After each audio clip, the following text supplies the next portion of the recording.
ভাসুরের বউ ফোন দিয়েছে, এই তুই নতুন কোনো রেসিপি তৈরি করিস তো, যাতে আমার মুখের রুচিটা ফিরে আসে। তার মুখের রুচি ফেরানোর দায়িত্ব যেন আমারই পড়েছে।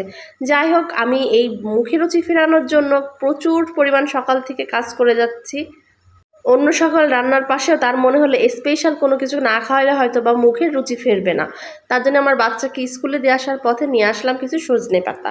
এই সজনে পাতা কিন্তু একটা একটা করে বেছে নিয়েছি, আর এই সজনে পাতা কিন্তু অনেক পুষ্টিগুণ সম্পন্ন একটা খাবার, যা শরীরটাকে ঠান্ডা রাখে আর মনটাকেও সতেজ রাখে।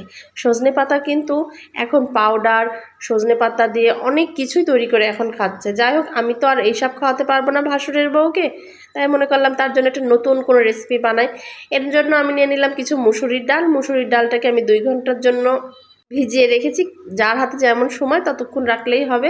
এবার মুসুরির ডালটাকে আমি একটা কড়াইতে নিয়ে নিলাম। নেওয়ার পরে তাতে কিছু পেঁয়াজ, রসুন আর কাঁচা ঝাল দিয়ে চুলায় বসিয়ে দেব সেদ্ধ করার জন্য।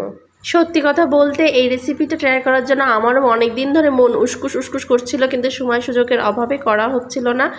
এখন আমি এই সুযোগটাকে কাজে লাগাচ্ছি। আমি এখন এইটাকে কিন্তু হাফ সিদ্ধ করে নিলাম ডালটা। এর মধ্যে দিয়ে দেব আমি ভালো করে ধুয়ে রাখা সেই সজনে পাতাগুলো দিয়ে, এটাও কিন্তু ভালো করে সিদ্ধ করে নিতে হবে। এটা ভালো করে সিদ্ধ করে নিচ্ছি, কারণ হচ্ছে পাতাটা একটু সময় লাগবে সিদ্ধ হতে। ডালটা হাফ সিদ্ধ হয়েছে, আর পাতা দিয়ে এটাকে ফুল সিদ্ধ করে নিতে হবে।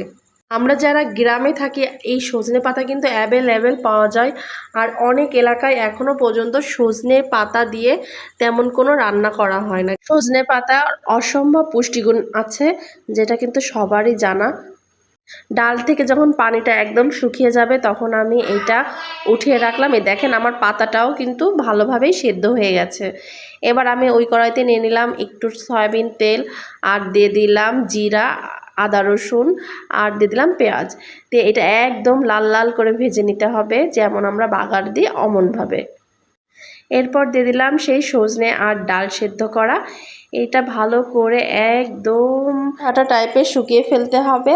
আর এটা কিন্তু এখন প্রায় রেডি হয়ে গেছে। আমি আর একটু নাড়াচাড়া করে পরিবেশনের জন্য রেডি করে ফেললাম।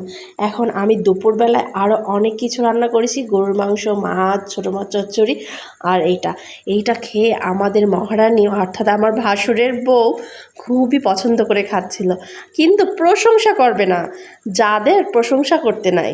এর জন্য সে আর প্রশংসাও করিনি, কিন্তু এইটা দিয়ে সে হাঁড়ির ভাত সাবার করে দিয়েছে।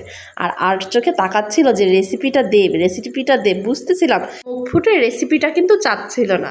যাই হোক, সবারই খুবই পছন্দ হয়েছে। আপনারাও ট্রাই করবেন, আর ভালো লাগলে আমার পেজটাকে ফলো করবেন, ভিডিওগুলো শেয়ার করে রাখবেন। আল্লাহ হাফেজ।